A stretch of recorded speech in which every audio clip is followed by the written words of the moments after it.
नमस्कार। दोपहर समाचार में आपका स्वागत है।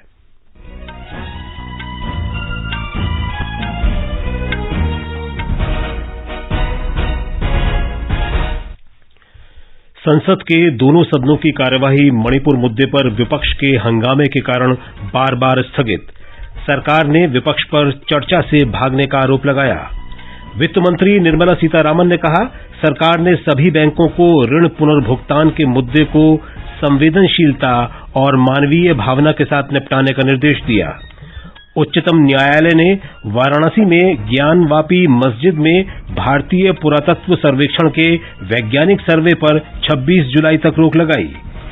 G20 आपदा जोखिम न्यूनीकरण कार्यसमूह की तीसरी और अंतिम बैठक आज चेन्नई में शुरू। मौसम विभाग की गुजरात, महाराष्ट्र, गोवा और तटीय कर्नाटक में आज तेज वर्षा की चेतावनी। और भारतीय महिला सॉफ्टबॉल टीम सितंबर में चीन के हांगझोउ एशियन गेम्स में पहली बार हिस्सा लेगी।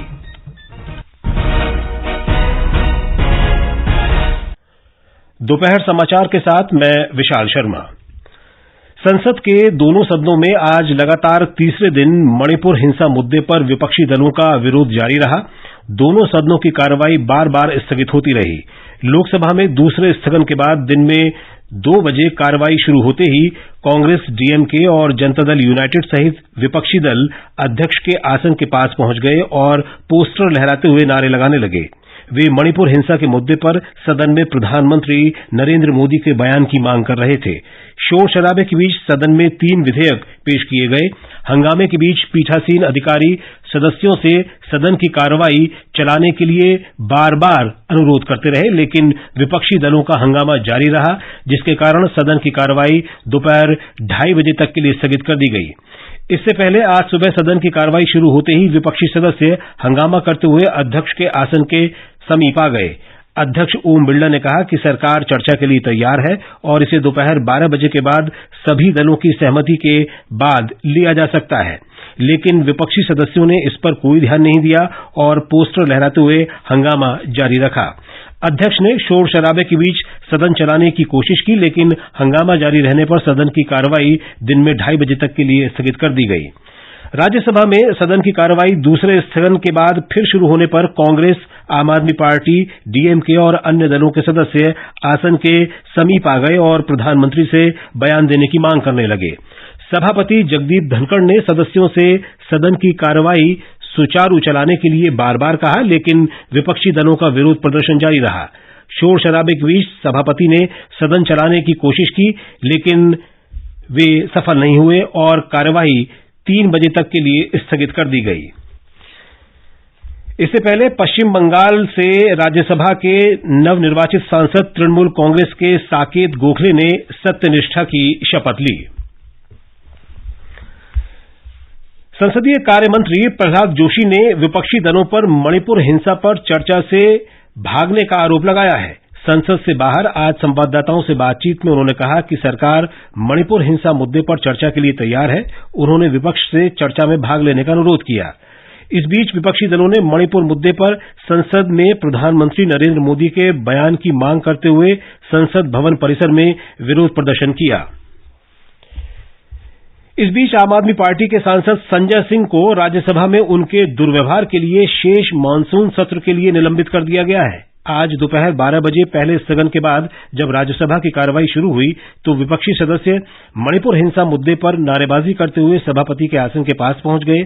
सभापति जगदीप धनखड़ ने श्री संजय सिंह से अपनी सीट पर जाने के लिए बार बार कहा, लेकिन उनका प्रदर्शन जारी रहा। शोर शराबे के बीच सदन के नेता पीयूष गोयल ने संजय सिंह को सभापति के निर्देशों की बार बार अवहेलना करने के लिए सत्र के शेष भाग के लिए निलंबित करने का प्रस्ताव किया। सदन ने ध्वनिमत से प्रस्ताव पारित करके आम आदमी पार्टी के सांसद संजय सिंह को मौजूदा सत्र के शेष भाग के लिए निलंबित कर दिया। ये समाचार हमारी वेबसाइट newsonair.com/hindi और हमारे mobile app news on AIR पर भी उपलब्ध हैं।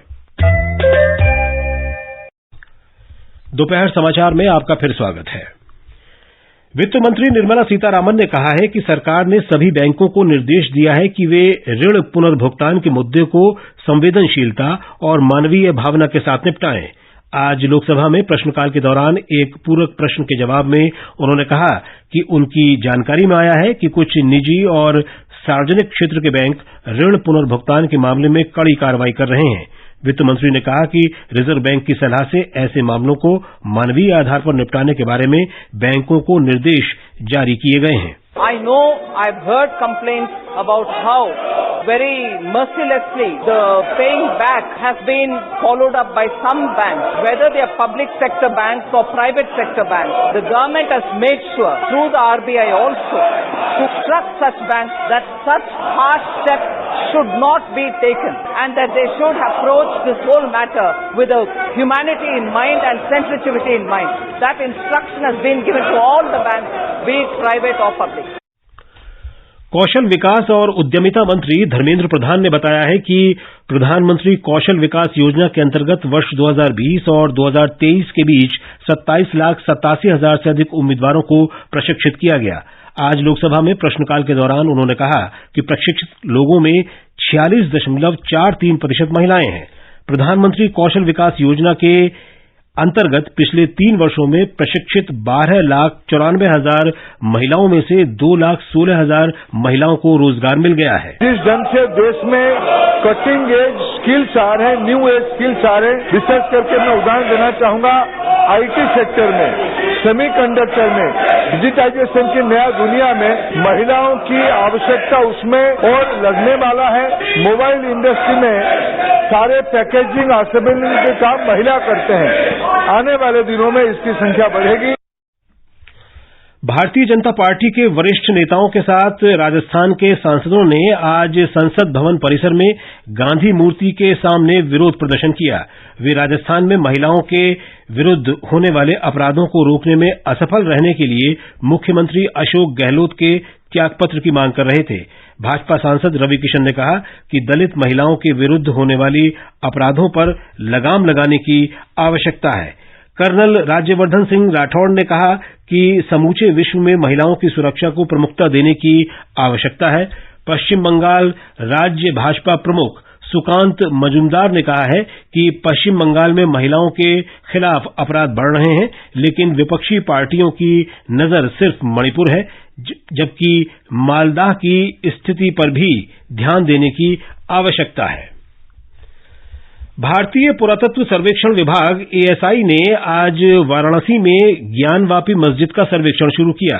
बाद में उच्चतम न्यायालय के आदेश के बाद ये सर्वेक्षण 26 जुलाई शाम 4 बजे तक के लिए रोक दिया गया।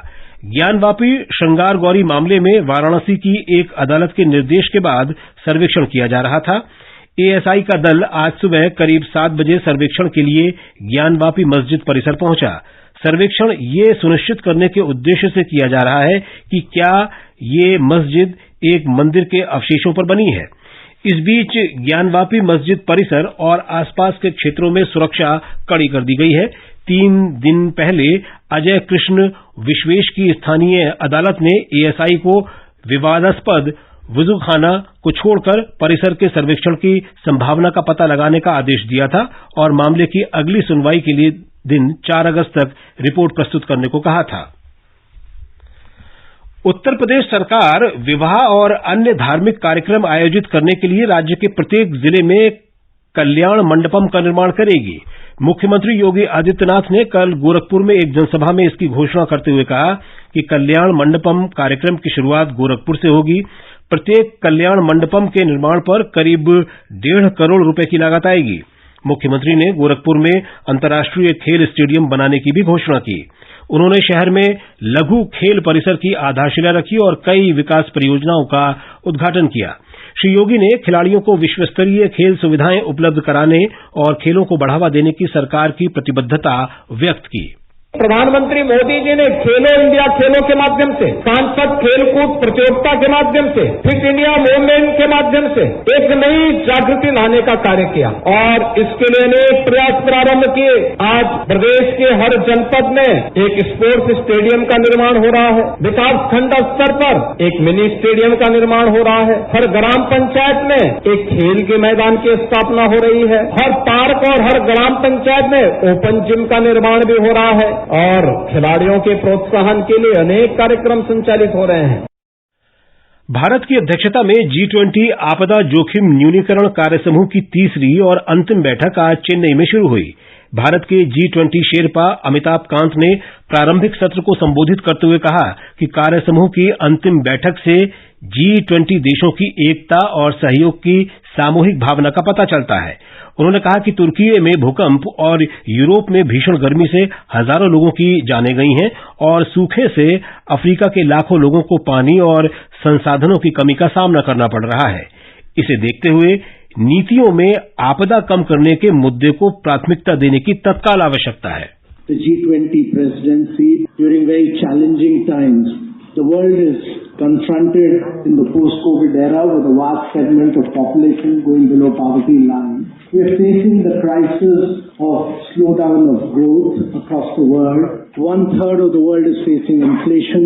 We are seeing global debt vulnerabilities. We are facing the challenge of climate action and climate finance. And we are also seeing a protracted geopolitical crisis over the last 1.5 years.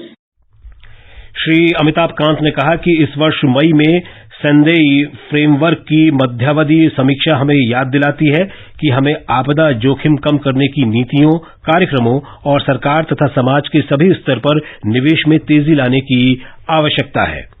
ये समाचार आकाशवाणी से प्रसारित किए जा रहे हैं। ताजा समाचार जानने के लिए आप हमारे Twitter handle @AIR News Hindi को फॉलो कर सकते हैं। ये आकाशवाणी है। मौसम विभाग ने महाराष्ट्र, गुजरात, कर्नाटक सहित देश के पूर्वी भागों में तेज वर्षा की चेतावनी जारी की है। मौसम विभाग के वरिष्ठ वैज्ञानिक RK जेनामणि ने आकाशवाणी से विशेष बातचीत में ये जानकारी दी।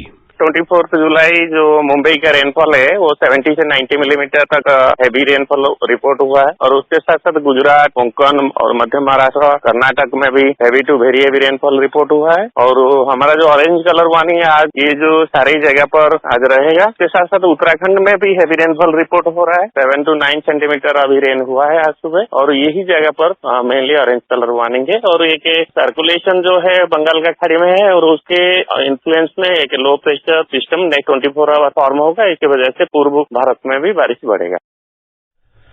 मुंबई में मौसम विभाग ने बताया है कि मुंबई, पालघर, रायगढ़, रत्नागिरी, सिंधुदुर्ग और कोल्हापुर सहित महाराष्ट्र के कई जिलों में विभिन्न स्थानों पर अगले 3-4 घंटों के दौरान मध्यम वर्षा हो सकती है। विभाग ने आज मुंबई और ठाणे के लिए येलो अलर्ट जारी किया है। हमारे संवाददाता ने बताया है कि सुबह से शहर में कुछ स्थानों पर तेज बारिश हो रही है। कल से आज सुबह तक शहर में 100 मिलीमीटर से अधिक बारिश हुई है। सांताक्रूज स्थित IMD मौसम केंद्र में 101 मिलीमीटर बारिश दर्ज हुआ है। वहीं कोलाबा वेधशाला में 45 मिलीमीटर बारिश दर्ज किया गया। कल रात भूस्खलन के कारण मुंबई पुणे राजमार्ग थोड़ी देर तक अवरुद्ध रहा। जल जमाव के कारण शहर के कुछ इलाकों में यातायात थोड़ा प्रभावित हुआ है। वेस्टर्न, सेंट्रल और हार्बर लाइन पर ट्रेनें सामान्य रूप से चल रही हैं। प्रार्थना, आकाशवाणी समाचार, मुंबई। उत्तराखंड में बारिश और भूस्खलन के कारण राज्य में 200 से अधिक सड़कें, जिनमें राष्ट्रीय राजमार्ग और राज्यमार्ग भी शामिल हैं, आने जाने के लिए बाधित हैं। भारतीय सॉफ्टबॉल संघ SBAI ने आज 16 सदस्यीय महिला टीम की घोषणा कर दी। ये टीम 23 सितंबर से हांगझोउ में होने वाले एशियन गेम्स में खेलेगी। महाद्वीपीय स्पर्धा में पहली बार सॉफ्टबॉल खेल को शामिल किया गया है। 1 खिलाड़ी अतिरिक्त और 3 रिजर्व में रहेंगी। अंत में मुख्य समाचार एक बार फिर। संसद के दोनों सदनों की कार्यवाही मणिपुर मुद्दे पर विपक्ष के हंगामे के कारण बार बार स्थगित। सरकार ने विपक्ष पर चर्चा से भागने का आरोप लगाया। वित्त मंत्री निर्मला सीतारामन ने कहा, सरकार ने सभी बैंकों को ऋण पुनर्भुगतान के मुद्दे को संवेदनशीलता और मानवीय भावना के साथ निपटाने का निर्देश दिया।